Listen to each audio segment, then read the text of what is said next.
Bonsoir à tous, ravi d'être ici avec Kirill pour pouvoir vous parler de Visual Studio for Mac et Xamarin. Donc, je m'appelle Maxime, je vais présenter ça avec Kirill. Juste pour une petite intro, nous on fait du Xamarin continuellement. Actuellement on est sur une application B2C qui va toucher plusieurs millions de personnes. Et on adore vraiment cette technologie. Xamarin. Donc c'est parti, alors je vais d'abord vous expliquer un peu rapidement. Donc il y a du .NET Core 3, bon ça on va pas parler parce que d'autres personnes le feront. Visual Studio for Mac, extraordinaire nouveauté. Alors il y a très peu de nouveautés pour être franc. En gros, on a l'habitude de développer avant sur Xamarin for Mac, Xamarin Studio, qui a été fait par une autre compagnie. Ça a été racheté par Microsoft, ils l'ont récupéré, ils l'ont retransformé un petit peu en design à la Visual Studio. Et ça commence à... Voilà, ils vont commencer à rattraper petit à petit ce que Visual Studio normal, enfin pour Windows, fait. Il y a Xamarin 4 avec pas mal de nouveautés et des nouveautés qui permettent d'être c'est de plus en plus simple de faire des applications mobiles avec quelques nouveautés, le shell essentiel virtual material qu'on vous montrera tout à l'heure, et un gros plus pour le Android build. Voilà, Mac, iOS, il y en a très peu. Android, c'est un gros plus quand on est dev. Alors juste, petite récap rapide. Microsoft, c'est du .NET. Et en fait, on peut faire énormément de choses avec. On peut faire de l'IoT, de l'IA, du gaming, plein de choses, du WPF et des applications mobiles. Et on va se focus sur ça pendant cette petite presse. Alors, c'est quoi Xamarin? Parce que la plupart ne savent peut-être pas. Soit ne connaissent pas Xamarin, soit connaissent brièvement mais ne savent pas en faire. En fait, ça va vous permettre alors déjà c'est de l'open source, donc ça c'est cool. Tout est de plus en plus open source avec Microsoft. Ça va vous permettre de faire de l'iOS, de l'Android, du WatchOS, tvOS juste avec .NET. Donc, vous savez développer en C#, vous savez potentiellement faire des applications mobiles. Alors je m'avance un peu, hein, mais c'est un peu ça. Vous allez gagner du temps, il y a pas mal de choses qui vont intégrer. Alors tout ce que vous allez faire en Xamarin, ça sera du natif, donc ça c'est un gros plus. Vous allez faire du code réutilisable et ça va vous faire un peu gagner du temps et du coup de l'argent en tout cas à vos clients si vous en faites. Donc ça c'est très connu, hein, ça fait 10 ans, enfin ça fait pas 10 ans mais ça fait des années qu'on voit ce schéma-là, donc je l'ai repris. Voilà, vous avez iOS, vous avez du natif Android et vous avez des applications natives Windows. Et tout ce que vous faites là, en fait, ça sera partagé sur toutes les plateformes. Et maintenant, on va rajouter un petit plus, c'est Essential, Xamarin Essential, qui fait partie intégrante de Xamarin. Et vous allez pouvoir vraiment faire quasiment tout ce qui est en natif. Alors, c'est continuellement, il continue de faire des commits sur GitHub. C'est géré par un MVP Microsoft qui s'appelle Jess Montemagno. Et lui, sa philosophie, c'est de dire j'accepte tous les codes ou tous les codes qu'il fait qui sont natifs sur toutes les plateformes. Donc si c'est que sur iOS et ça n'existe pas sur les autres, ça ne sera pas intégré dans Essential. Il faut que ça soit le plus rapide possible, en statique pour que tout soit viré au linker si on a besoin. Et quasiment pas d'UI ou très peu. Le but c'est que vous pouviez récupérer tout nativement depuis du code partagé. Donc voilà, donc en fait ça s'intègre entre les deux et du coup c'est du shared, vous allez pouvoir partager du code. Il y a une autre qui est du Xamarin Forms. Alors là c'est pas pareil, vous n'allez pas avoir la philosophie de chaque plateforme. Alors pour faire rapide, iOS et Android, c'est des philosophies différentes, c'est des cycles différents, c'est des compagnies différentes qui ont créé des OS et chacun essayer d'avoir leur logique, leur meilleure logique. Xamarin Form va vous permettre de rassembler toute cette logique en une application partagée. Vous allez avoir une commande ou un groupe de commandes à faire et ça sera automatiquement bien déployé nativement dans les bonnes plateformes. Donc voilà, donc, hop, on rajoute encore une petite couche et du coup c'est de l'UI. Au final, c'est quand même du code partagé. C'est quand même du code natif. Et l'avantage, c'est que si vous savez faire UWP, vous saurez faire du Xamarin Forms parce que c'est quasiment le même moteur derrière et c'est le même XAML. Exactement. Donc ça c'est super. Et on va vous montrer sur Xamarin Form, parce que sur du natif, il y a très peu à montrer. Mais sur du Form, ils ont vraiment fait en sorte que n'importe quel développeur basique qui ne sait pas développer en Xamarin puisse faire rapidement une application iOS, Android ou .NET. Il y a du Shell, il y a du Essential et il y a du Material Design. On va vous montrer Essential et Material Design. Je vais juste parler de Shell parce qu'on ne l'a pas fait en démo. Xamarin Form possède des master details, des table details, des navigation page. Faut que j'évite de faire du franglais. Il faut savoir que sur un environnement, la navigation est complètement différente et elle est vraiment. Vous n'allez pas forcément savoir faire une navigation ou faire de l'UI si vous savez faire du .NET, en tout cas nativement. Si vous le faites en Swift ou en Xcode ou en Android, en Java ou Kotlin, si vous le faites comme ça, vous n'allez pas forcément savoir le faire. C'est vraiment un apprentissage, c'est dur à le maîtriser, le passage de paramètres peut être compliqué, pas forcément la même chose. Et bien Xamarin Form essaye avec Shell de simplifier tout ça. Et simplement avec un XAML, vous allez pouvoir faire une navigation assez simple, assez fluide. Il y a pas mal de nouvelles plateformes qui essaient de faire tout en une web page comme le React Native. En gros, on fait tout dans une seule page. Là, ça commence à prendre forme sur ça. Et c'est vraiment intéressant de voir ce qu'on peut faire rapidement avec Xamarin Form, et ça fait que de se développer.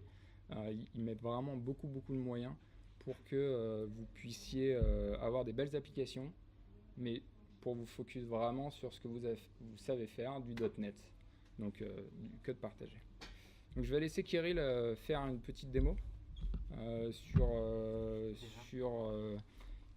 une application mobile, iOS, Android, pour vous montrer ce qui s'est passé sur Android, pourquoi on aime bien nous les développeurs ce qu'ils ont fait, sur du Xamarin Essential, à quoi ça correspond.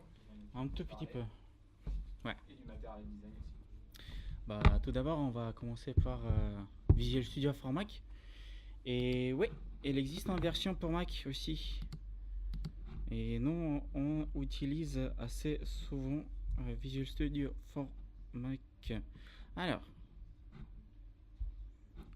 ok. Qu'est-ce qui se passe? Ah voilà. Studio Preview. Oui, pour l'instant, moi je vais pas télécharger les dernières versions qui sont sorties hier soir. Et je vais vous montrer la preview. Preview. Et donc déjà, vous voyez que ici le launch screen ressemble plus aux versions pour PC. Et donc à partir de cet écran là, on peut très bien soit créer une nouvelle solution, soit ouvrir le solution existant. Le feature qui me plaît aussi, c'est que ici comme d'habitude j'ai tous mes projets, mais je peux les ranger. Par exemple, celui-ci, je l'utilise assez souvent. Je veux que lui, il sera toujours en haut de ma liste. Et par exemple, celui-ci, je l'utilise pas et je veux que lui sera créé en façon de dernier démarrage de projet.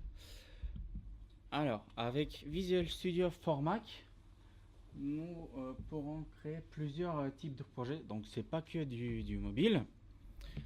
On peut aussi très bien créer une appli en .NET Core, genre console application, qui sera franchement ressembler énormément à celle-ci de Windows.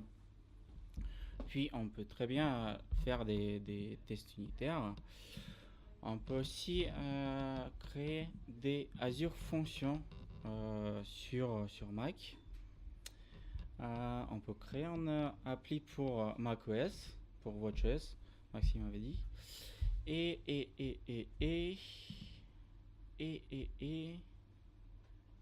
ASP.NET, un projet ASP.NET. Donc ça veut dire que si vous savez coder en ASP et vous avez en Mac, vous pourriez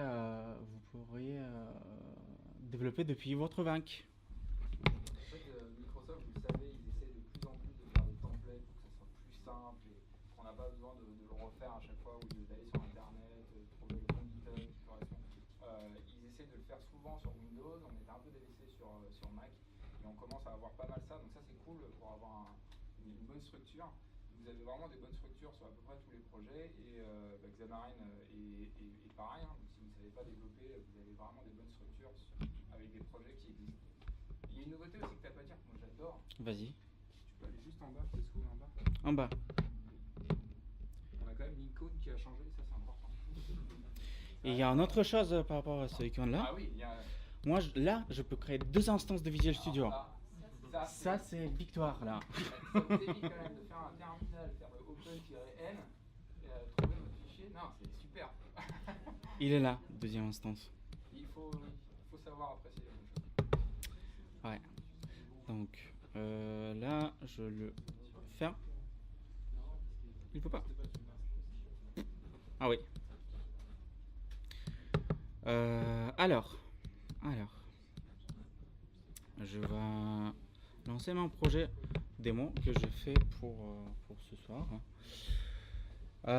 Pour parler un peu brièvement sur le Xamarin. Quand on crée un projet Xamarin, d'habitude on a 3 solutions différentes, 3 projets différents. Le premier, c'est celui qui contient le code partagé. En cas de Forms, il contient aussi le couche de la page, de la vue. Ici, en habitude, on rajoute des view models et logic business. Ces parties-là, on peut tester unitairement avec les tests unitaires. Puis, il y a deux, 3 ou plusieurs projets. C'est des projets dédiés à plateforme. Donc si vous choisissez plusieurs types de plateformes, vous aurez en temps projet que plateforme que vous avez choisi. Donc là, j'ai Android et iOS. Par contre, c'est un peu dommage, mais je peux pas créer un projet UWP à partir de Visual Studio for Mac. Ouais, je sais. Alors, Maxime a parlé sur 2 approches, c'est Xamarin Natif et Xamarin Forms. Et là, pour ce démo, j'ai pensé de mélanger un peu. Donc, je fais un petit mix. J'ai projet Native Forms, comment on s'appelle ça. Donc, j'ai des pages natives qui contient une référence à des pages forms. En gros, pour vous montrer un peu à quoi ça correspond, j'ai une petite page Android,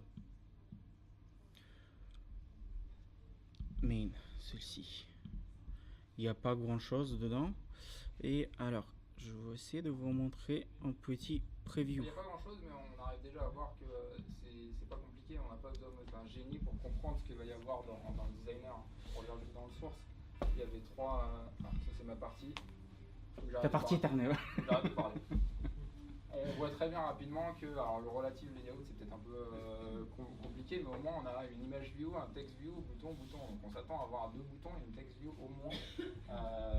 Et après à l'intérieur, on les gère pour essayer de les placer correctement. Donc dans le designer, on voit direct à quoi ça correspond. Et c'est vraiment sympa. Vraiment sympa.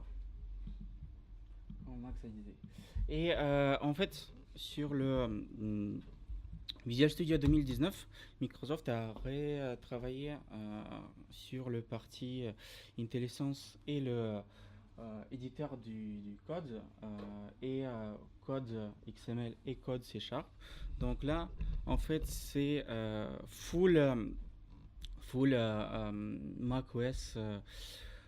C'est basé sur les composants de macOS. Alors, IntelliSense pour le Xamarin Android était amélioré aussi. En fait, tu sais quoi, je vais rajouter encore un bouton.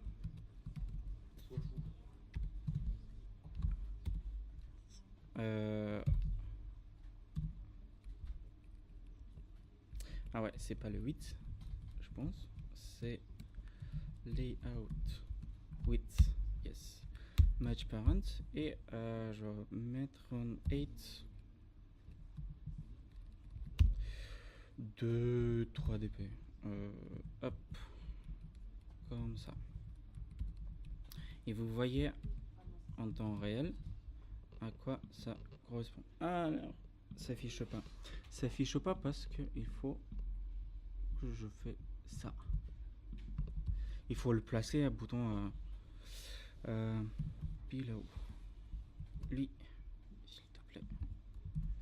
Et en hop. Non plus. Yes, merci.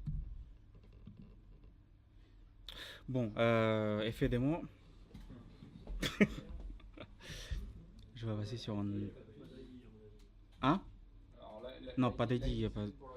C'est pas forcément besoin. L'ID, en fait, là vous allez créer un bouton, il sert à rien dans le.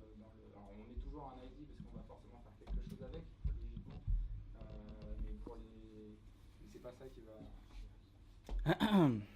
Alors, en fait, là, sur Visual Studio 2019, ils ont repensé un peu encore une fois le éditeur de code.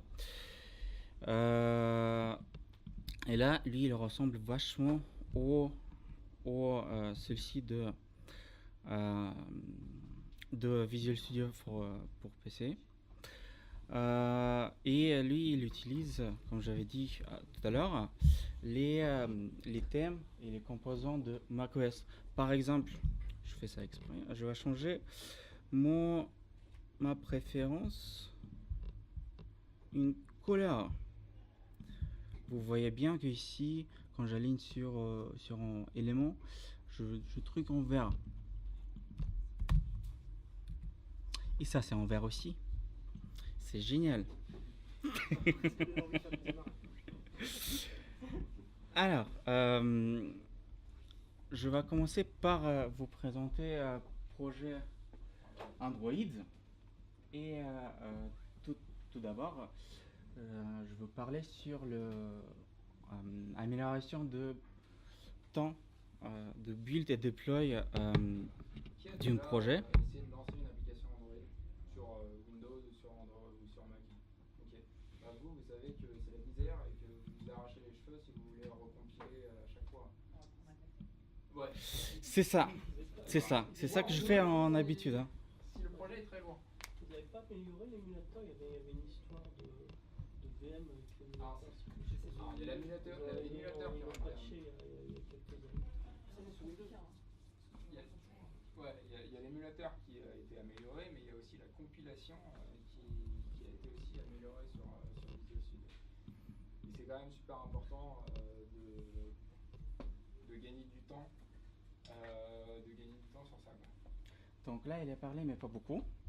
Et en fait, pour vous montrer, je vais lancer la même chose sur Visual Studio 2017 pour voir combien de temps ça peut prendre ça prenait avant. Hop, Ouais, on va passer aux autres sujets et après on reviendra. Ouais, c'est ça, c'est ça. Bah, t'as un moment pour parler si tu veux. Alors, voilà, en fait, c'est le même projet. Vous voyez bien que c'est VS 2019. Ah, tu triches pas. Et c'est parti. On est parti pour un petit café? Ah non. Alors, Ouais, mais c'est normal, t'as explication pas- était ouais, sur certaines conditions. Ah, mais tu me l'as. En fait, il m'avait compilé juste là avant, il me l'avait montré. Et du coup, il faudrait que tu changes une ligne pour vraiment que ça. C'est quoi? On va cleaner complètement la solution. Pour rester honnête. En fait, il avait juste à voilà, récupérer ce qu'il avait déjà compilé et à le relancer. Donc c'est pour ça que c'était extrêmement. Il était quand même intelligent, hein, pas très bête, pas trop con. Mais là, vous allez voir que Ça dépend de point de vue. En attendant, on va quand même parler d'autre chose. Oui, alors. On va parler d'autre chose. Mais c'est pas Je une vois blague, plus. c'était long. Oui, donc, nouveau éditeur. En fait, vous pouvez le activer depuis la préférence. Dans le préférence, il y a le...